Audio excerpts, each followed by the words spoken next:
Hey, what is up heroes, and welcome to our Pokemon Moon Emerald Nuzlocke challenge. Been trying to find the perfect game to Nuzlocke and I think I found it. Pokemon Emerald with Generation 7 Pokemon, Mega Evolution and a bit more. And I thought this ROM hack looks really awesome because we've got Generation 7 Pokemon in a Generation 3 game. That was absolutely mind-blowing to me. I thought, okay, I gotta play this for a Nuzlocke, that'd be super fun.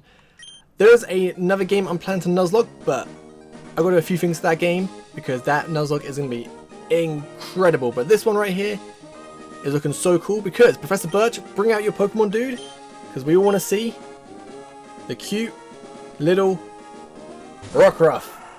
It looks so adorable. I swear, if I can get Rockruff in this Nuzlocke challenge, that would be great. So what I want you guys to do as well is when we get to our starter Pokemon, leave a comment down below telling me what starter you want me to use. Now, spoiler alert, Generation 7 Pokemon, you can kind of guess what the starters are going to be. Rowlet, Litten, or Popplio. Now for me, I love all three, I really do. I think Generation 7 starters are probably near my top favourite starters. I love all the designs so much, I love the type-ins. Gotta say, Rowlet probably just takes the top spot, maybe. But Litten and Popplio also very nice. Don't really mind what we get, and if it was left to me, I have no idea who I'd choose. So that's why I thought I'd leave it to you guys. Leave a comment down below and vote, and whatever starter Pokemon gets the most comments, I will choose for next episode, which is going to start in a couple of days. You're HeroVoltsy, who's moving to my hometown of Littleroot. I am. I get it now? Good, you should get it. So for the rest of this episode, I'm going to explain what a Nuzlocke is for people who don't know what a Nuzlocke is. So basically a Nuzlocke challenge is a way you can play a Pokemon game. It's basically a harder way, and there's a few rules you gotta play by. So the first being, if a Pokemon faints, it is considered dead, and we can't use that Pokemon anymore, so that the objective here is to keep our Pokemon alive. It cannot faint during this challenge. If it does, we cannot use it anymore. And sometimes it gets really emotional because you have this Pokemon for so long, maybe like 20 episodes, 30 episodes, and then something really bad happens, like maybe like an Electrode will go for an explosion and just take your Pokemon out or get a crit. And you get some really emotional deaths in a Nuzlocke challenge, and I think that's why I love them so much, just the emotional deaths. Second rule is you gotta nickname your Pokemon. Don't have to nickname them, but I think everyone nicknames them just to, you know, get that kind of closer bond to your Pokemon. If I just had a Charmander die, I'm like, oh no, Charmander died, but if I had, I don't know, let's call it Igneal. I usually call my Charmanders Igneal. If Igneal died, I'm like, no, Igneal, my guy who did all this. Just that bond is there, you know. The next rule is we can only capture one Pokemon per route. So for example, Route 1, you can only catch one Pokemon. Can't catch any more Pokemon on that route. And I don't know what time it is right now. It's 4 PM. We've got to spin the clock round and round. You spin me right around, baby, right? Okay, and then we need to put that to about... That's about the right time. Yeah. What I was saying as well. Yeah, we can only catch the first Pokemon we find as well. So we're going to Route 1, go into the grass, Pokemon appears. We have to capture that Pokemon. We don't capture it, or we kill it or anything like that. No Pokemon on that route. That basically gives you like an end to like in a game over in Pokemon, in the Nuzlocke challenge, because if we run out of Pokemon, game over. Can't play anymore. Well, we can play, but the idea is we lose the Nuzlocke challenge. So yeah.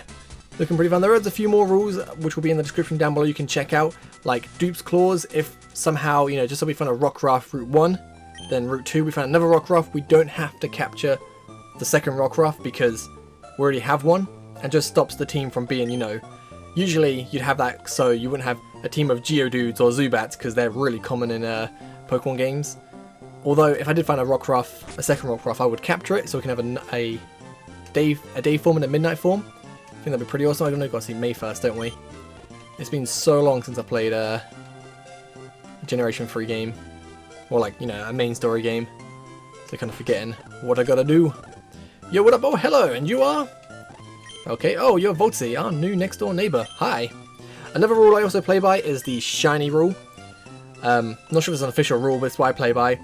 If I'm just, you know, grinding or walking through the grass and I find a random shiny Pokemon, I'm allowed to capture it, even if we've caught a Pokemon before, just because what are the odds of finding a shiny? I think this game is like, what, 1 in 8,000 or maybe even higher. So we're going to say, yes, we can capture a shiny if we see it. And legendary claws, I don't think it will matter because it's not a randomizer Nuzlocke, but if we somehow encounter a legendary Pokemon really early on in the game, they're super hard to capture. Like, you can't catch a Mewtwo or a Pokeball, well you can, but it's going to be extremely hard. And if you've got 5 Pokeballs at the start of the game, yeah, we can just go, okay, not going to get Mewtwo, we'll re-roll and get another Pokemon. Not an issue at all. Now we're going to go up here. There are scary Pokemon outside, I can hear them cries. I want to go see what's going on. I don't have any Pokemon. Can you go see what's happening for me? I can. That reminded me I need to go and put the text speed to fast because it makes it easy to read when it's going so slow. And for a frame, I like changing my frame. That blue's quite nice. I think I choose that blue too often though. Help me! Will that Professor Birch? Is that Zigzagoon really going to be a Zigzagoon? I don't think so. Hello, you over there! Please help! In my bag, there's a Pokeball. Is there now? Well. So we have Litten. That Litten sprite looks pretty cool. Poplio, looking really cute. And Rowlet. I like it. That looks adorable. So, I want you guys to tell me who we should use. Got a choice of 3. I don't know. Well, I'll leave this here. Hopefully you guys enjoyed this Nuzlocke challenge. I think I might have left out a few rules, I'm not too sure, but if I did, check the description down below. If you guys want to play along, there'll be a link in the description down below again for this ROM. Well, for the download for the patch and stuff you need to do. There is instructions on the website to find out how to do it. I mean, I could explain, but I'm not very good at explaining stuff, and I will probably break your computer. Done it to someone else's computer, I don't want to do it again. And I'm actually being deadly serious. And again, if you guys want to check the links down below, you can follow me on Twitter, follow me on Twitch, all that good stuff. And again, shout out to my buddy Alioda, who's been doing the graphics for these series recently, and they are top notch. Go give him a follow. And yeah, hope you guys enjoyed the series. Don't forget to vote for what starter you want to see me use. And this Nuzlocke challenge should be pretty hype. I'm really excited for it. Thank you guys for watching. I'll catch you guys next time. Have a great day. Peace.